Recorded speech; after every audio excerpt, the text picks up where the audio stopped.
Throughout most of the 20th century, astronomers were aware of 8 planets orbiting our solar system. We had Mercury, Venus, Earth, and Mars, the rocky planets in our solar system. We had Jupiter, Saturn, Uranus, and Neptune, the gas giants in our solar system. But starting in the 1990s, astronomers began finding planets orbiting stars other than the Sun.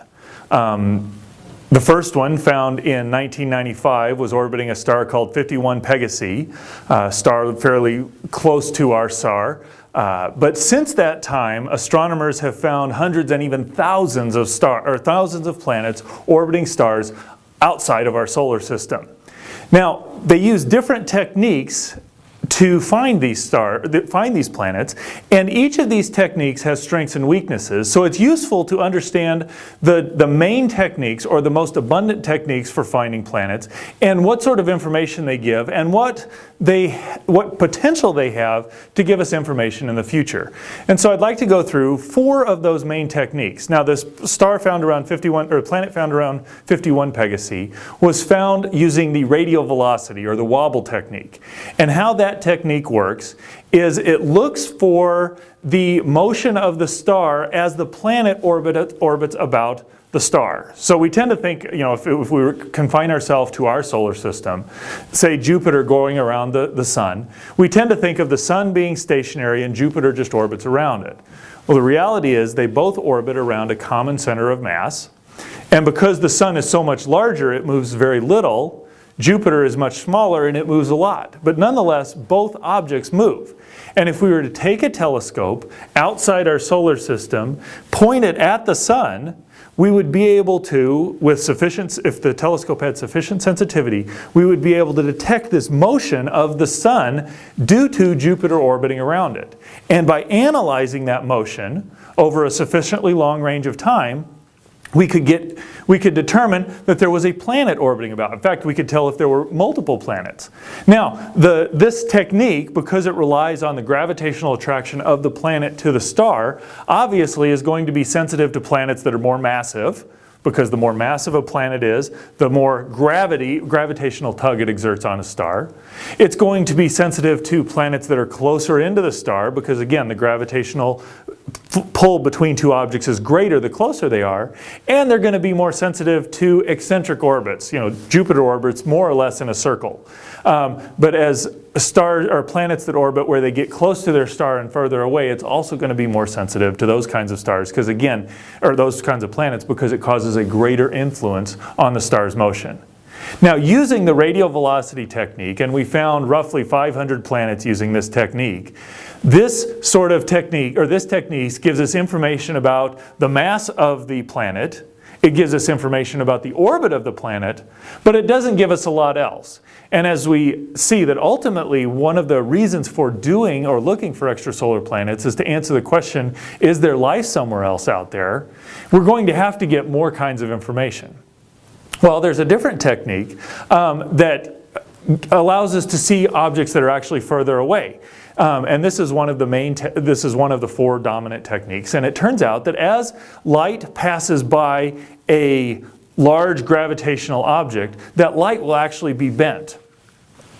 And if astronomers can watch a large number of stars occasionally, one of those more distant stars will have a star closer to it pass so that we're lined up. So the more distant star, there's a closer star that's in between us, and then we get to us. And so we're all in a line, and when that happens, that middle star will actually lens the light from the more distant star.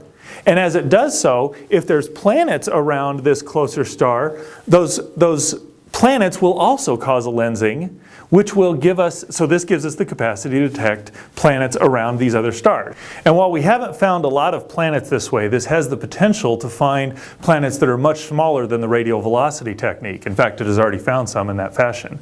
And what happens, or how this works, is that as light passes by a large object that has mass or a lot of gravitational influence, that gravitational mass can actually lens the light from a more distant object. So if you have a distant object, a closer star, lined up with us, that middle star can actually lens the more distant star. And if there happen to be planets around it, then the planets will also do some lensing. And what's neat about this technique is that it's sensitive to objects that are just a few times the mass of the Earth, and we can actually watch lots of stars. Now the problem is there's no room for any follow-up because it was just a chance occurrence.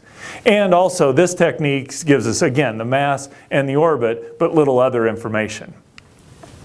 Now, the technique that astronomers are really working to develop that we don't have sufficient sensitivity yet, but is going to be the one that will give us lots of information about planets, is actually the direct detection. And that's where we look out, we're able to mask off the light from the star, see the light from the planet itself, and get information about how large the planet is, how bright it is, what kind of atmosphere it has, the temperature, mass, orbit. We get just a wealth of information. The problem with this technique, or what's difficult about this technique, is that very often the light from the planet is anywhere from 1,000,000 to 1,000,000,000 times dimmer than the light from the star. And so it's kind of like trying to find a firefly up next to one of those big bright searchlights. It's just a very difficult technique. And so it makes it easier to find planets that are farther from the star, that are very bright, and that are also young. But nonetheless, as this technique develops and we're able to find or use this technique to observe solar or planet systems like our solar system, this will give us a great wealth of information and maybe even allow us to actually answer the question, is there life on a planet which we're looking? As of right now, though, the most prolific technique is the transit technique. And this technique was employed by the Kepler satellite, a satellite launched, operated for 3 years, trying to find Earth-like planets orbiting around Sun-like stars. Earth takes 1 year to orbit, and to do the transit technique, you have to have about 3 transits, and so you have to look for 3 orbits. It's a versatile technique because it allows a lot of detections and gives a pretty good amount of information, but you can't just say, I want to look at that star and see whether there are any planets, because it requires the geometry to be lined up a certain way. If you were to be looking at our solar system or any planetary system, you have to be looking edge on, because what you're looking to detect is the dimming of the star as the planet transits in front of the star. And what's neat about this technique is that as the planet transits in front of the star, it dims the light, and by how much it's dimmed, you can tell the actual dimension of the planet. So you get the physical size. And if you're able to couple this with some other technique, you can get the mass, you also get the orbit, and because you're actually seeing as the planet's moving into and out of the transit, it's possible to get information about the atmosphere and maybe even the temperature. And so this technique has the potential to give us quite a bit of information even before we develop the direct detection techniques to their full capabilities. Now the Kepler satellite, as of 2012, the start of 2012, had found more than 2,000 planetary candidates, and they expect 80 to 90% of those to be actual planets themselves. So somewhere between 1,600 to 2,000 planets are being found using the transit technique by the Kepler satellite. So these are 4 of the larger, or the most prolific, the most useful ways of finding planets. Now astronomers have developed lots of ways of finding planets, but these are the ones that have the best hope of finding planets that are similar in size to Earth, at similar orbits to the Sun relative to Earth, so they're in a range where liquid water could potentially exist, and might have the capacity to look at the atmosphere and get information that will allow us to assess whether there's a possibility of life being there, and potentially whether life actually exists on the planet. Now, it's an open question whether God chose to create life on other places or whether this is the only place. And so it's important that we actually go out, find the number of planets, see how many are out there, see the diversity of planets that are out there, and actually understand what God the Creator has done to see what we can find out about Him.